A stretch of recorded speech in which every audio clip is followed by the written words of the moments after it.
your flesh and blood. Welcome to Tell Me Your Story, new paradigms for a new world where we're giving you choices and knowledge of those choices to help make your dreams come true. We are here 9 times a week, Sundays at 7 a.m. and 7 p.m., Monday mornings at 1 a.m., Wednesdays at 9 a.m., and Monday through Friday from 8 to 9 a.m., streaming live at all those times at richarddugan.com. We are on SoundCloud, iTunes, TuneIn Radio, Spotify, Stitcher, Player FM, as well as YouTube, where you can watch these conversations. I hope that you will take time to subscribe and click notifications so that when a new conversation is posted, you'll be notified and you'll be able to tune in, listen in, and learn, be entertained and inspired. A reminder that Choices, which is my book, 5 Steps for Life, it's available on Amazon.com in paperback, hardcover, and Kindle with Audible, soon to be released. We also ask that if you can support the work that we are doing financially, we do have a PayPal account. It is there for your security as well as ours. And when they ask for an email address to whom you're sending, please go to richard@richarddugan.com. That's the email address. If you go to richarddugan.com, there is also a link directly to PayPal so that you can send us whatever support you can. And we thank you to those who have helped and to those who will help. We also ask that you take time during this decade of perfect vision, the 2020s, to go within to that quiet, peaceful, calm, still place and listen to that still, small voice. And with that, we now take you to our very special interview and guest here on Tell Me Your Story. Walk with me, talk with me, tell me your stories. I'll do my best to understand you.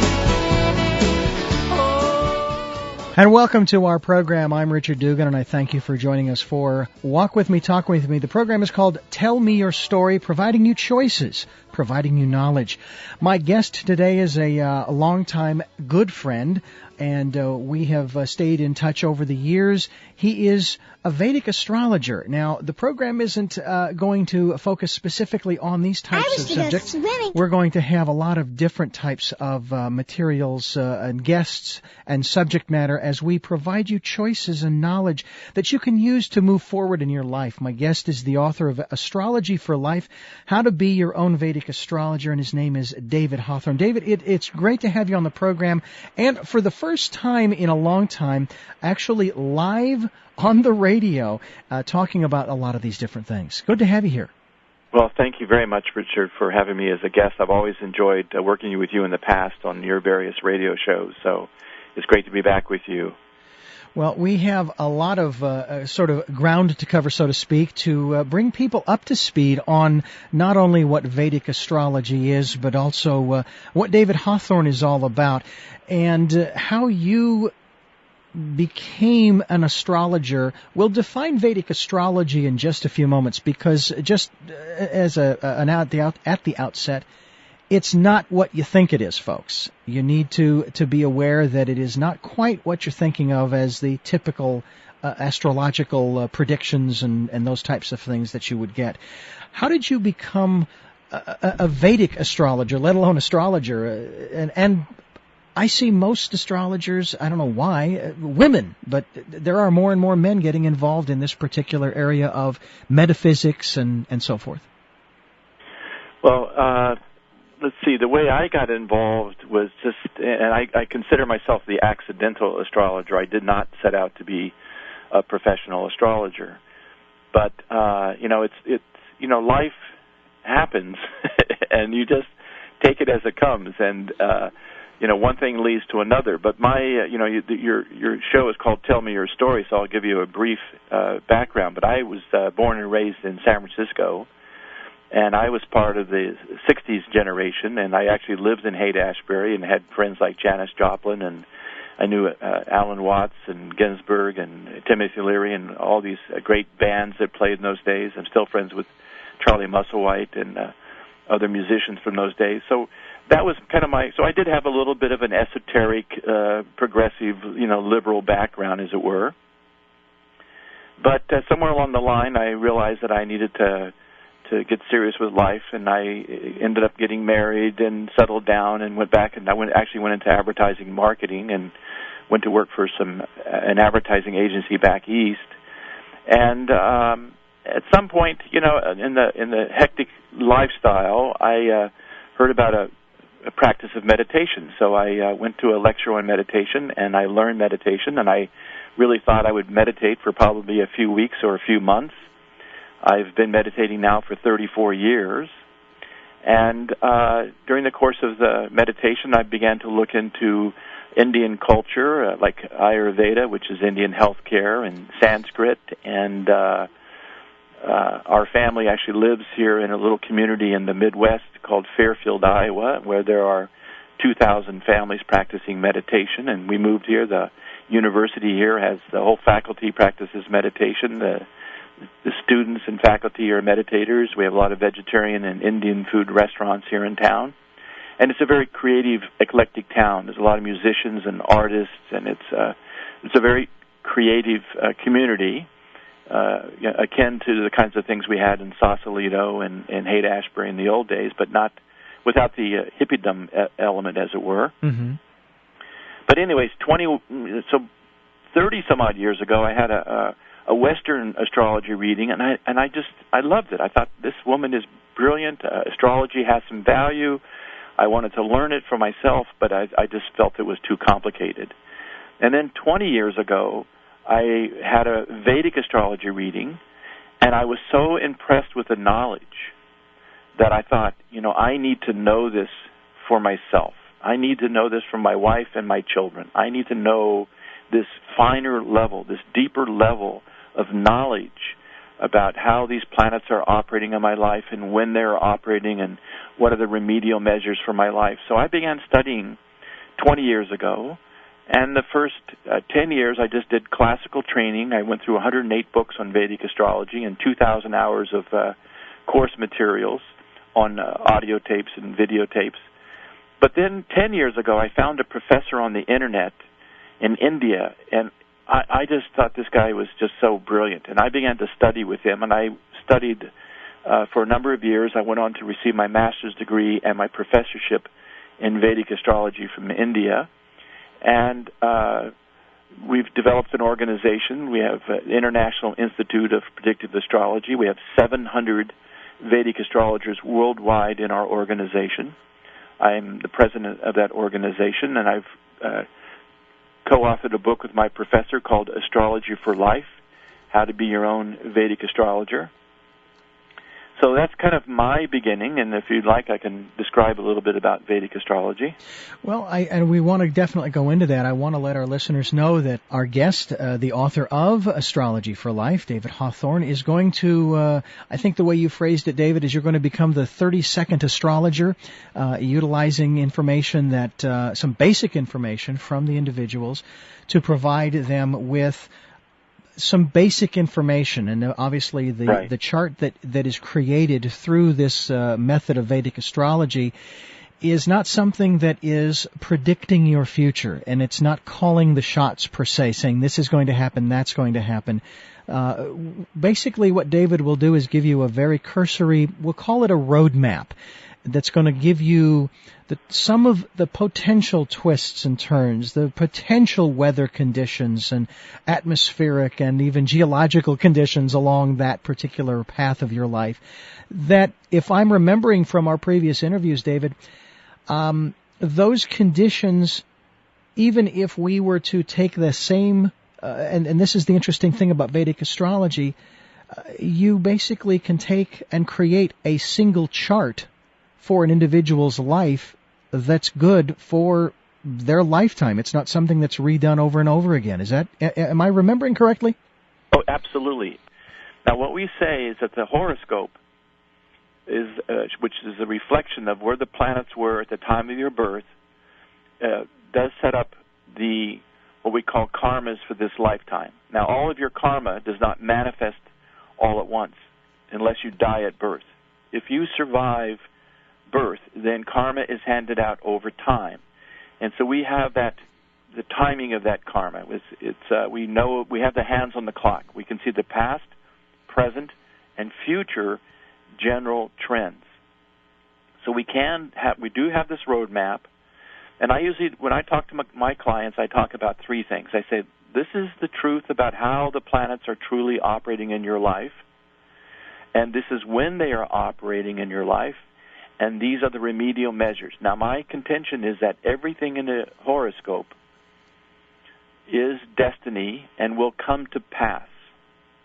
But anything in a horoscope can be changed. Mm-hmm. Now, what makes the difference is this.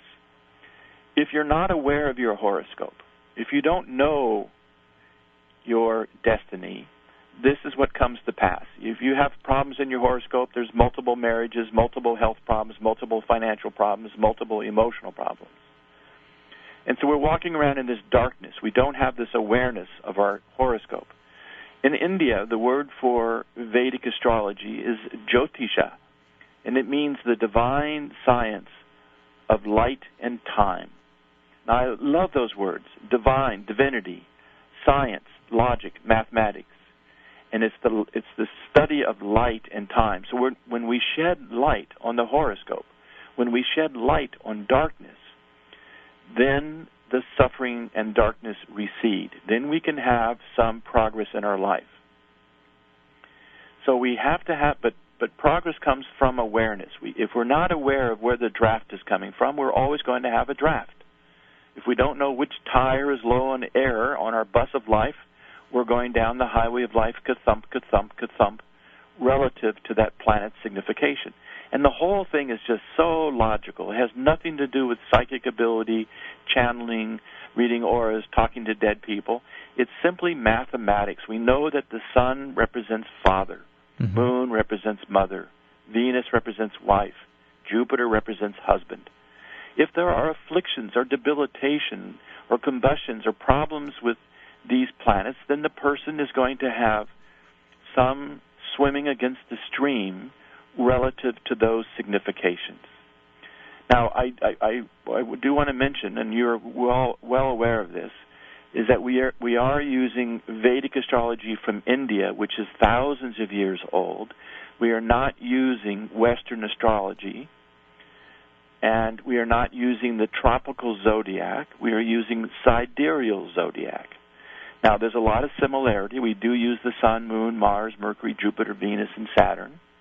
But we are 23 degrees earlier than Western charts. So, for example, if your Sun is in Leo in Western, it may shift back to Cancer. So there's a little bit of difference, but basically it's very easy to understand, very easy to comprehend, and it's very easy to use. Now, after these 20 years of studying and practicing Vedic astrology, I've come to believe that Vedic astrology leads to peace of mind and purpose of life. If you know who you are, know thyself. If you know who you are, you know your strengths, you know your weaknesses. Now, I don't give sugar-coated false hope. I'm not going to tell somebody that you're spectacular and something's going to happen that's spectacular if it's not in the chart. If it is in the chart, I do tell them. I don't give sugar-coated false hope, and I don't go the other end either. I don't go into negativity. I won't tell a person when they're going to die, for example. I don't tell them negative things, or I don't tell them things that are weaknesses in a negative way. And the chart doesn't necessarily tell you when you're going to die and that type of thing. I guess the best way to look at it is you may tell someone during this particular period of time you may face a life-altering event. Very good. Very good. We can do that. But the reality is, you can, in the Vedic astrology chart, you can see health, you can see relationships, you can see the emotional state, you can see financial state, you can see parents, siblings, children, spouse, and you can see health, and you can see longevity of life. We know whether there's a short lifespan, medium lifespan, or long lifespan. And we also know that if somebody's running certain sub-periods or certain transit afflictions, then they can be vulnerable during that time to death-like experiences, or, as you say, life-altering experiences. Now, when you use the phrase death-like experiences doesn't necessarily mean that it is death, but that we have, I mean, even, if I may say, that even within a sexual connotation, that an orgasm is considered the little death. So, I mean, and I'm not trying to tie those two together, but I'm just using terminology to say that it's a death-like experience. Right. It could be a number of different experiences. Exactly. Yes. My guest is the author of Astrology for Life, David Hawthorn. He also has a website, astroview.com, ASTROVIEW.com. And I will also let you know that if you miss any part of this program or you'd like to hear it again, you will be able to do so at my website, which is richarddugan.com. Richard, obviously, R-I-C-H-A-R-D, then DUGAN.com. richarddugan.com is the website. You'll be able to go there talking with David Hawthorn about Vedic astrology. Now, there are 4 basic elements, which in essence you've already made reference to, that you start with after you have gotten the birth date, birth time, and birthplace of the individual. Let's go over those 4 elements so that people understand the elements that you're dealing with that you put together, or I shouldn't say that you put together, but that Vedic astrology puts together to create the chart or roadmap. That's an excellent point that I didn't put this together. The Vedic astrology, Jyotisha, was used by the ancient kings and queens and royal persons of India thousands of years ago. So it was known as Raj Vidya, and it's R-A-J-V-I-D-Y-A, Raj Vidya, which means kingly knowledge. So this was knowledge by the kings. This is not for couch potatoes. This is not for followers. This is for leaders. In fact, even J.P. Morgan was seen coming out of Evangeline Adams' house, and she was a known astrologer, and the reporter said, "Oh, Mr. Morgan, I see that millionaires see astrologers." He said, "No, astrology is for billionaires." So this has wonderful roots, and it can be complicated. It was hidden quite for many years, and a lot of astrologers are well-meaning, but they do kind of overcomplicate things.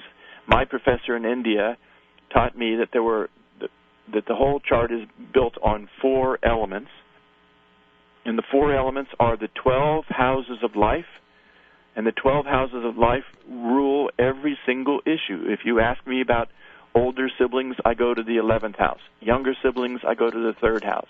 Mother, I go to the 4th house. Children, the 5th house. Marriage, the 7th house. Career, the 10th house. So father, the 9th house. So we just know what house to examine, number 1. Now, in the houses, we put the signs. So there are 12 signs of the zodiac, and they fit into the 12 houses.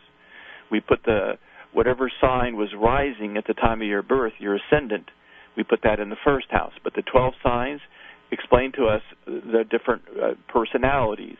For example, a Libra-born rising sign person is going to be ruled by Venus, very creative. Johnny Carson was a Libra, Clint Eastwood, a Libra, a woman saint by the name of Amachi, she's a Libra. And yet, on the other hand, a Scorpio rising sign is going to be different from Libra. Scorpio is the 8th sign. It's a water sign. It's mysterious. A great Scorpio person is Bob Dylan. And, successful and yet mysterious, secretive, private. So, and we know Sagittarius rising sign can be a great teacher, ruled by Jupiter, gives wisdom. So we have the 12 houses of life, we have the 12 signs of the zodiac, and the houses and signs are ruled by the planets, which are the Sun, Moon, Mars, Mercury, Jupiter, Venus, and Saturn. So if Sun, ruling father, is debilitated, afflicted, badly placed, then I know the person did not get complete support from their father or from authority figures, and they have trouble with their digestion and their heart and their blood and bones. So what I simply tell them is that if Sun happens to be a favorable planet for them, I say, let's strengthen the Sun. We can use the various gemstones, such as a ruby, for the Sun, and this will help their heart and their relationship with authority figures, their independence, wealth, status, and male children. So it's quite simple. We just examine the signs, the houses, and the planets. We note whether they're strong or whether they're weak, whether they're afflicted or badly placed or debilitated, and then we do the remedial measures. Now, I say to my clients, the best remedial measure you can do is to help your parents, the elderly, the poor and the needy, and afflicted persons. Then the next thing you can do is to be considerate to your own spouse and family and children.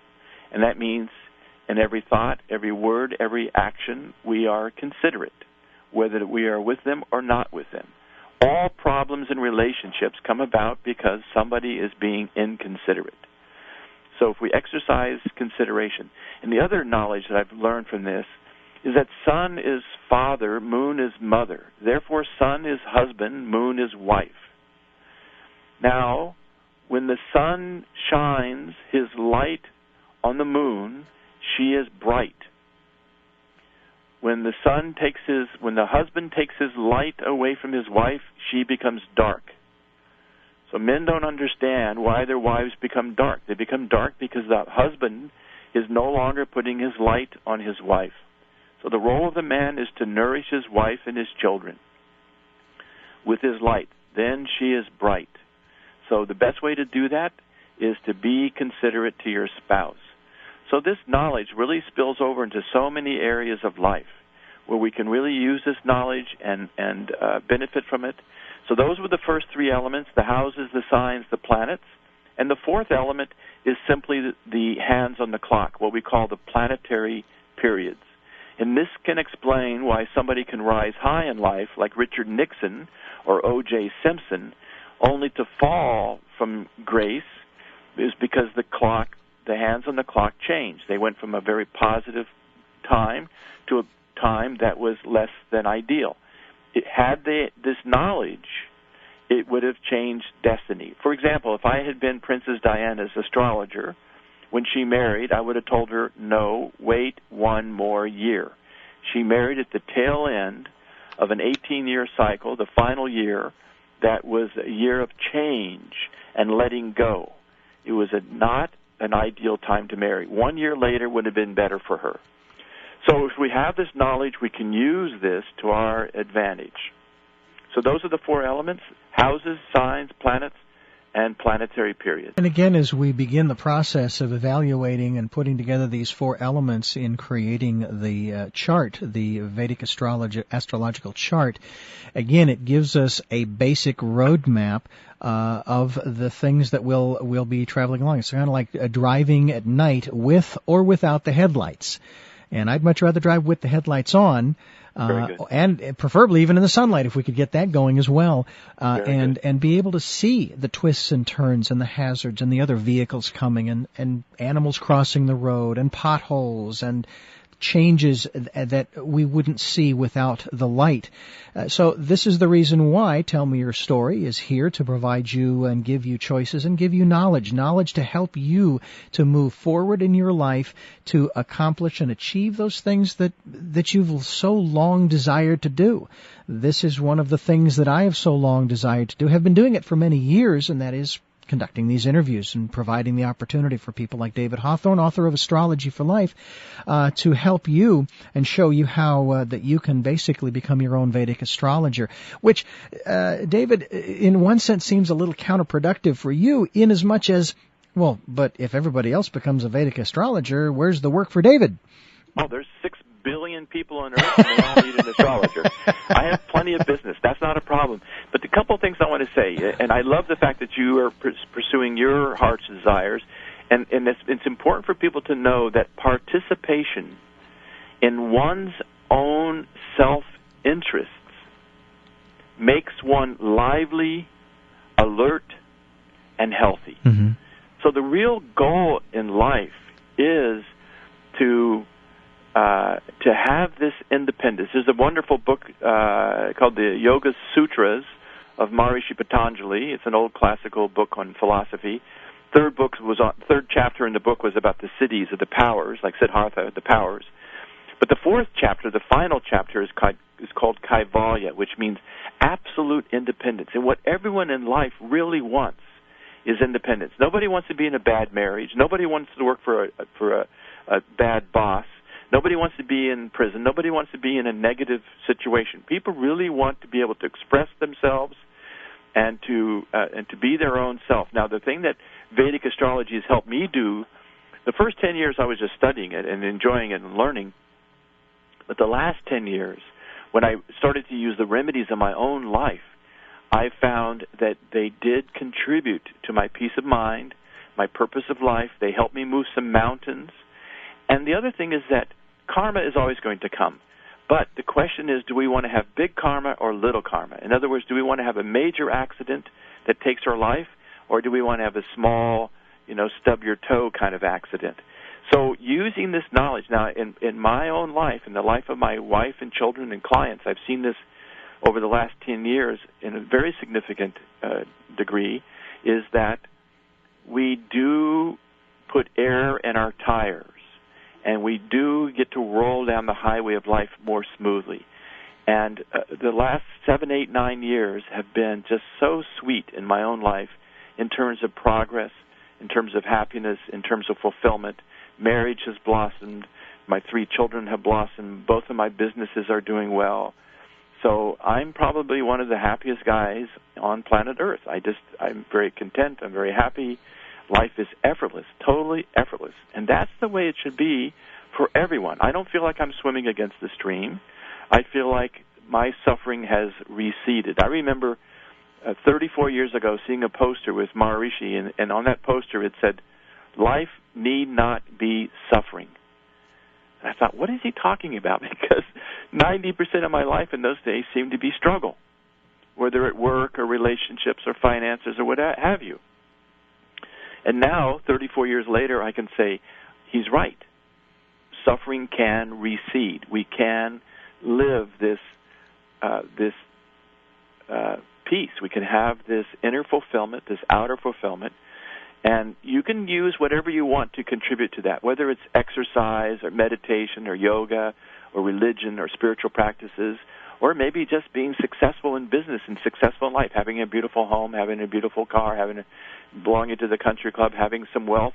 There's nothing wrong with that. That is a very fulfilling thing. In fact, I often say that those that are successful have time for God. See, if you're not successful, if you have no food on the table and you have no home and you're living in a tent or what have you, you're homeless and you have no food, you're suffering and you're struggling. And so who has time for God? You're out trying to figure out how to put food on the table. So those that are successful, they should have more time for God. They should have more time for their spirituality and their progress. But I think that one of the major contributors in my life, of course, has been meditation and doing charities. Those have been good. But having this knowledge of Vedic astrology, where I know the proper gemstones, I know the proper, what planets to strengthen, what planets to propitiate. In other words, what planets to do charities for. If you do a few remedies for your chart, I really believe you can come out of your difficulties and have more smooth lifestyle. It sounds to me an awful lot like really having the desire to know the conditions. You talk about air in the tires and so forth. Well, we have been basically maintaining our 2 vehicles, and I try to check the oil, and I check the radiator fluid and the windshield wiper fluid, and check the pressure in the tires and so forth on both of our cars. I try to do that on a regular basis. Right. And hopefully that is a nice preventative maintenance, and that sounds to me an awful lot like what the Vedic astrology is all about. You're listening to Tell Me Your Story, and I'm Richard Dugan along with David Hawthorn, Vedic Astrology. And if you'd like to give us your first name, you're welcome to do so. If not, you can just give us your birth date, birth time, and birthplace. Who do we have on the line? Okay, I'm a female here in Santa Barbara. I won't give my name. That's fine. My birth date, August 27, 1950. Okay, that's August 27, 1950, 50. Born at 1:32 p.m. An afternoon, 1:32 p.m. in Waterloo, Iowa. Okay, Waterloo, Iowa. That's wild. Very good. Okay, so this is not a problem here. I'm just getting in Waterloo, and I now have the longitude, latitude, time zones.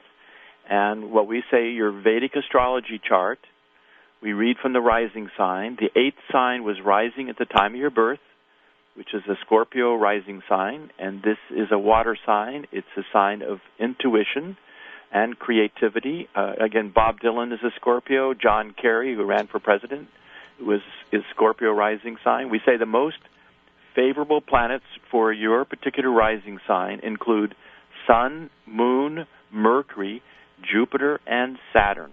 These 5 planets will never cause harm in your life, and they are here to give you support, especially if they're strong and well placed. Now, Sun, Moon, Mercury are fast-moving planets. They will bring many happy, short-lived events into your life on a regular basis. And Jupiter and Saturn are slow-moving planets. They will bring long-lived happy events. So you can have both short-lived happy events and long-lived happy events. Now, as I said earlier, talking to Richard, I do not give sugar-coated false hope, so if I say something positive, it's very real in the chart, and you have this incredibly positive position of the sun in your 10th house of career in its own sign of Leo. And this gives tremendous status in life, independence and leadership, and you should be a king, you should be involved in politics, government, and leadership position, or even be a physician. And opposite sun is moon, meaning that you were born during a full moon. Now, full moon people are publicly noticeable. Wherever you go, people notice you, always. People say, look, there's a full moon. Everyone notices a full moon. So you're never going to be a quiet, shy person that nobody notices, believe me. Now, because you are Scorpio rising, yes, that is a mystical sign and a mysterious sign. You may keep things quiet and private, but because you're born under a full moon, everybody still notices you. Now, your moon in Vedic astrology is in Aquarius. Now, yes, I know in Western astrology your sun is in Virgo, but no, you subtract 23 degrees, it comes back into Leo, and your moon, you subtract 23 degrees, comes back into Aquarius. So Aquarius moon makes you very unconventional, very imaginative, very inventive, and very much humanitarian efforts. I really like your moon in Aquarius, and it is also conjunct Guru, which is Jupiter. And Jupiter-Moon conjunction for your particular chart is above average. In fact, it's called Gaja Kasari Yoga. And Gaja means the elephant, Kasari means the lion. You have the conjunction of the lion and the elephant, which is the symbol of aristocracy in India. So you are a royal person. In the jungle, all the animals know where the lion is and know where the elephant is at any particular time. So these are symbols of aristocracy. And you have that in the 4th house. It should be very good for property, fixed assets, good parents, happiness at home, and there's a strong connection with a career situation here. So you have some extremely above average power and energy in the chart. But a couple things I would want to work on. It's okay for you to strengthen your Saturn by wearing a blue sapphire gemstone, about 2 carats. This will help you with your fixed assets, property, domestic peace, happiness at home. But even more importantly, you can be wearing a 2-carat emerald. And you can wear that on the small finger of the left hand or the right hand or as a pendant on the chain. It should be an open setting. The back of the stone should touch the skin. Your Mercury is conjunct the southern node of the moon, Ketu, under the aspect of the northern node of the moon, Rahu. And on the positive side, it gives you tremendous mystical insights. It gives you the ability to have psychic flashes and intuition like nobody's business. Never doubt your intuition. You will have psychic flashes. On the negative side, it can cause skin eruptions, nervous tension, and it causes some problems with the respiratory canal. And in old age, it could cause Parkinson's, Alzheimer's, or dementia. So if you wear the 2-carat emerald gemstone and strengthen your Mercury, this will help your skin, your communications, your income, your friendships, fulfillment of desires. This will help your self-confidence, respiratory canal. All these things will improve by wearing the blue sapphire. Now, in order to reduce the impact of Rahu and Ketu, for Ketu it's important for you to help holy man, holy woman, or spiritual organization. And you can also donate to animal shelters for stray dogs. And for Rahu, you help afflicted persons. In India, we would say feed the lepers. So in America, we could say donate for charities for cancer, AIDS, polio, Parkinson's, Alzheimer's, that type of thing. So it's a twofold remedial measure, is to strengthen your Mercury and reduce the impact of Rahu and Ketu. The rest of the chart is really good. Now, you do have Mars in the 12th house. It says sometimes there's losses and expenses on account of conflict or disputes or litigation, and it can, from time to time, cause some financial difficulties or even health issues relative to the muscular parts of the body and the blood and immune system as well, so, and your energy level. So for Mars, we don't strengthen Mars. Do not wear red coral gemstone, and do help brothers or men who are like brothers on Tuesdays. And the last one you have is Shukra, Venus. Venus is in the 9th house. It is considered well-placed, and this gives you good intimacy with your spouse. This gives you good success traveling abroad, spiritual journeys, and it's a good Venus. Should be good for your kidneys and pancreas and reproductive organs. But above, go ahead. This is above average chart in many, many respects. Now, you're in the 17-year Mercury main period, which lasts until November 2011, so you have 4 more good years of Mercury, and if we put that emerald on, that'll be extremely good for you. And your current sub-period is Jupiter, which runs until March 2009, and this should be a very good little window for you for wealth and status and happiness at home and property, that type of thing. So these are the main points from your chart. Let me ask our caller. Your book, and I just thank you so very much. Well, before you go, I wanted to ask you a quick question. What do you think of Vedic astrology as you've heard David speak? I didn't know much about it, except for a friend who's leaning towards it, and he came from the traditional, or what we look at mainly in Western society. So I didn't know much about it. I'm going to buy his book. Does the reading resonate? Pardon? Did the reading resonate? Okay. Does it click with you? Does the reading that he gave you feel right to you? Does it click? It does click. Okay. It does click. Wonderful. Yeah, absolutely, and I cannot thank him enough. But I am going to let you go. I will not gloat. Okay. Well, I hope you'll continue listening. I'm getting the emerald ring, and I'm getting the sapphire as well. Okay. Sapphire. Well, thank you very much for calling.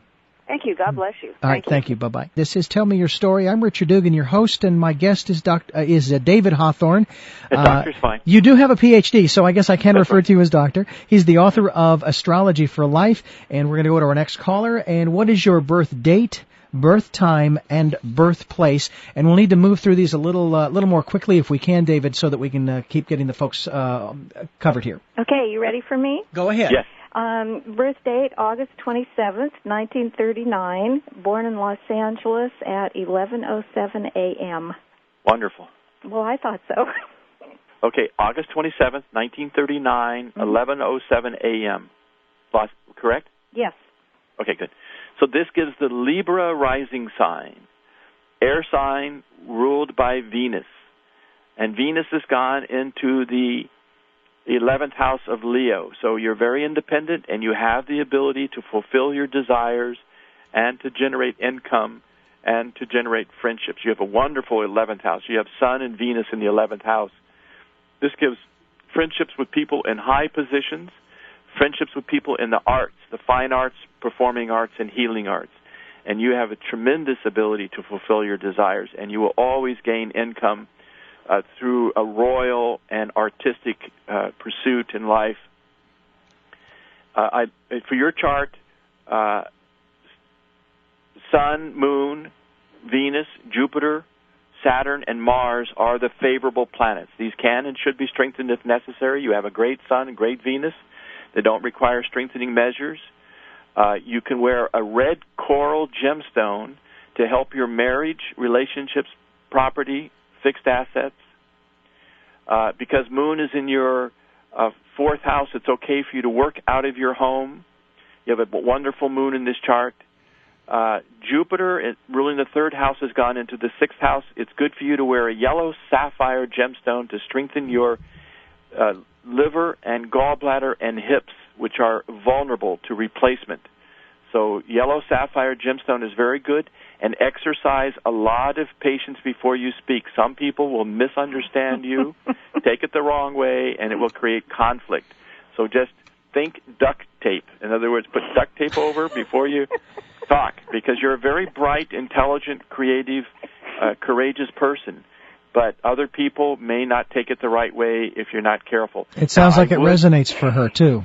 Now, I would absolutely wear a 1-carat diamond, because I do now see an aspect of K2, the southern node of the Moon, on your Venus. This will weaken the kidneys, the pancreas, and reproductive organs, and it can undermine your health and even your reputation. You do have a very mystical component to you, which is wonderful, but wear that 1-carat diamond for better results in life.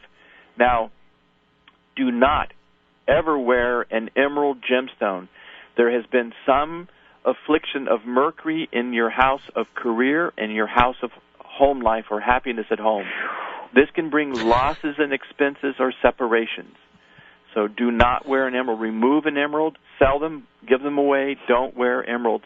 And one of the remedies for this chart is to help children and students on Wednesday. So you can do some tutoring or donations or service.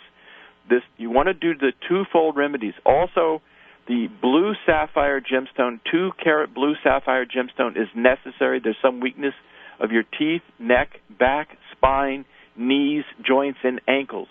Saturn was debilitated on the day you were born, and this means sometimes you worry too much and you don't always trust other people.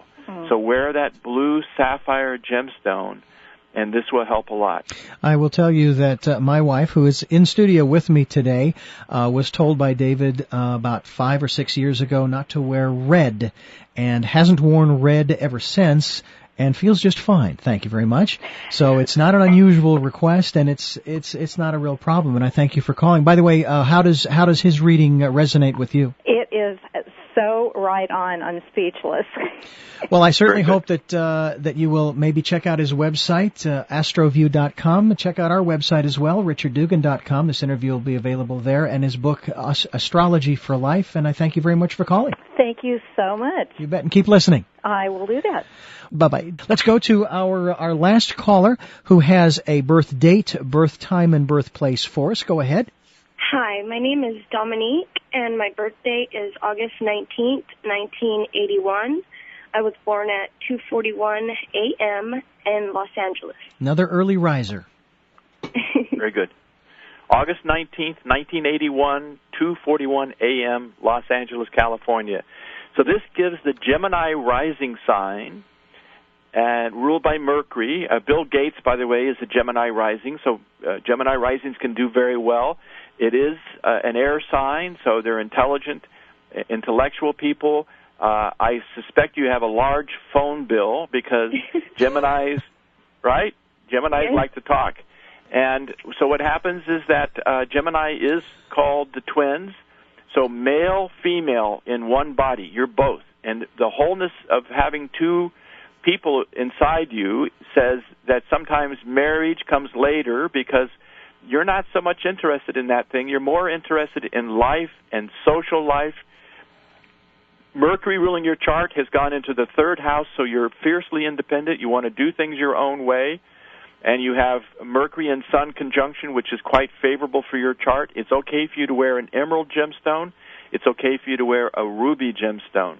But it's okay for you to pursue independence and entrepreneurial activities associated with government, associated with medicine, associated with business and communication and writing. Because you have Moon in Pisces, you're very tender-hearted. You wear your heart on your sleeve. You love people. You love life. You will cry at weddings. You will cry over music. You will cry in the movies.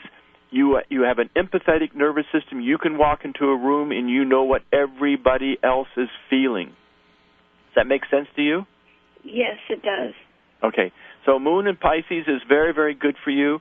It gives wealth and status through public favor. You have the ability in this chart to get in front of the public and for the public to appreciate you. You can work connected with hotels, restaurants, hospitals, entertainment, teaching, import-export, social work, psychology. That's very good.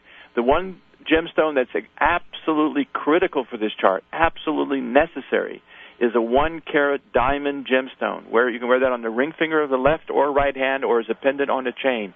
You need the diamond because Venus was debilitated on the day you were born. This weakens the kidneys, the pancreas, and reproductive organs. It undermines the amount of higher education, and it limits the number of children. So strengthening Venus is important for you. I like the Saturn-Jupiter conjunction in your chart. It brings some good fortune to you through your parents, through property, through your marriage, and divine grace. This Venus has really got a problem. Get off of sugar. Do not take sugar. Read a book called The Rosedale Diet. But what happens in this chart, it shows that there can be blood sugar problems, including diabetes, obesity, cancer. So we want to wear that 1-carat diamond, and also to reduce the impact on Venus, it's good to help holy man, holy woman, or spiritual organization, and donate to animal shelters for stray dogs. Those are good little remedies for you. You have Mars in the first house. You're very courageous, very direct, and these are the main points from your chart. Dominique, how does that resonate with you? It resonates pretty well, actually. I'm impressed. Thank you very much. Well, thank you for calling, and I hope that you'll stay tuned. Thank you. I appreciate it. You guys have a good day. You too. Bye-bye. David, let's go on to our next caller here as we move forward. We have about 15 minutes left, and we only have time for probably 2 more. So we'll go ahead with our first of 2. And what is your birth date, birth time, and birthplace? Birth date, December 27th, 1951. The time is 8:59 p.m. and Los Angeles. Okay, it's December 27th, 1951. Correct. At 8:59 p.m. Correct. Los Angeles. Okay, that's in Los Angeles. Yes. Okay, very good. So on this one now, we end up with the at the time of your birth, the 5th sign of the zodiac was rising, so your ascendant or rising sign is Leo. Leos are independent, intelligent people. They sometimes will call in and take some advice, but in the end, they do things their own way. And Sun ruling your chart has gone into the 5th house. It gives you higher education, male child. It gives you success through investments. And Sun is the soul. It's called Atma Karaka, the significator for the soul. And your Sun is in Sagittarius. That means you are a do-gooder. That means you're generous, you will help other people, you will give your shirt off your back. And it makes you natural-born teacher. You can learn anything and teach anything. However, because you're Leo, you may not be comfortable just being a teacher. Leos are not so much, let me rephrase that. Leos are independent, intelligent leaders, whereas your Sun in Sagittarius makes one more a professor, a teacher, helping other people. Now, it would be very good for you to wear a yellow sapphire gemstone, 2-carat yellow sapphire gemstone. This will help your liver and gallbladder and hips, which are also vulnerable in your chart. And this position of Jupiter in your chart causes some weakness relative to higher education and relative to children. And so we do want to strengthen that Jupiter. It does say that there could be some windfalls or easy money for you through speculative investments. Now, for this particular chart, do not wear white colors. Do not buy a white car. And if you meet a total stranger and the stranger's wearing white colors, driving a white car, wearing pearls, that person, you can be nice to that person, but that's not ideal for you. One of the remedies for your chart is to help your mother or mother-in-law or elderly women on Mondays, and do not wear white or pearls. You can wear a yellow sapphire for your chart. You have Saturn ruling partnerships and relationships is in the house of wealth and status, so you can have some wealth and status through marriage, relationships, partnerships. You also have Mars in that house. It gives you some good fortune through your own family life. Venus can be strengthened if you wear a 1-carat diamond on the ring finger of the right hand or as a pendant on the chain. This will help you with your independence and your entrepreneurial self-effort, self-interests. So the diamond is quite good for you. You do have a good, solid Mercury in this chart ruling the second house, so I do think you come from a good family. There's some good family wealth and status, and maybe it's even through marriage and partnerships. Those are very good for you in this chart. It's also important for you to help afflicted persons and to help holy persons. Do not wear the pearl, I've said. So yellow sapphire and diamond, those two gemstones for you would really contribute to your life in general. How does that reading gel with you or resonate with you, sir? I'm fairly speechless as well. It's right on the money on many aspects, especially the professor, intelligence, and teaching thing. I do have a question. Sure. You said don't wear white. You mean like even white T-shirts or just... Yeah, for you, over time, phase out white. We don't buy white things in the future. Even white underwear, we don't buy anymore. We go for grays and blues and greens. Got it. But okay. For you, green colors are great, dark blue colors are great, black is great, greens, reds are great, ruby colors are great for you, those kinds of things. White for you is a red flag. It's a danger. It makes you weak.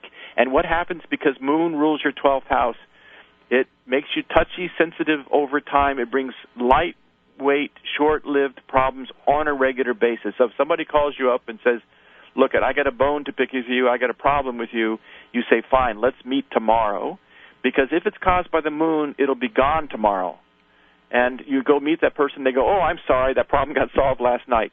So the thing is, sometimes never moon happened will... to me, fortunately, but okay. Okay, good. All right, well, nice chatting with you. Thank you for calling, and I hope you'll continue listening. Great, I surely shall. Thank you. And you're listening to Tell Me Your Story. I'm Richard Dugan, your host, along with David Hawthorn, the author of Astrology for Life. And you can also go to his website, astroview.com.